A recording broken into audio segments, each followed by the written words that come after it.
Elle aurait eu 117 ans, ce lundi 8 juin. L'écrivaine Marguerite Yourcenar est mise à l'honneur par Google qui lui consacre un doodle.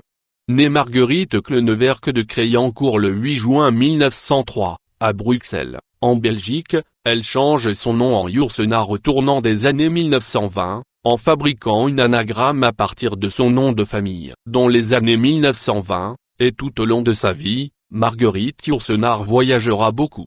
Elle ira ainsi en Italie, en Suisse, se rendra en Autriche, dans les pays d'Europe centrale. En 1929, après avoir publié de la poésie, elle sort son premier roman, Alexis ou le traité du vain combat. Par la suite, elle se fixera aux États-Unis, dans l'île des Monts Déserts, dans l'État du Maine, où elle s'installe avec sa compagne, la traductrice Grace Frick. C'est là-bas qu'elle termine en 1950 les Mémoires d'Adrien, mémoire plutôt imaginaire de l'empereur romain du même nom, son premier grand succès public, qui lui permet de remporter le prix Femina et celui de l'Académie française en 1952. Première femme académicienne en 1968, sort l'œuvre au noir, qui lui vaudra un autre prix Femina.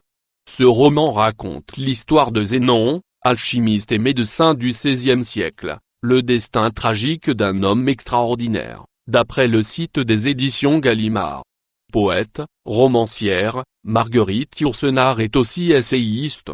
En 1962, elle publie Sous bénéfice d'inventaire, qui réunit plusieurs essais parus depuis 1954. Reconnue pour ses écrits, l'écrivaine sera élue à l'Académie royale belge de langue et de littérature française, à titre étranger, en 1970. 10 ans plus tard, elle est élue au siège 3 de l'Académie française, devenant ainsi la première femme à siéger dans l'institution. Elle est reçue sous la coupole le 22 janvier 1981 par Jean d'Ormesson. Puis, en 1982, elle est élue à l'Académie américaine des arts et des lettres. Marguerite Yourcenar décède le 17 décembre 1987, dans sa résidence américaine de Mouhins-Désert.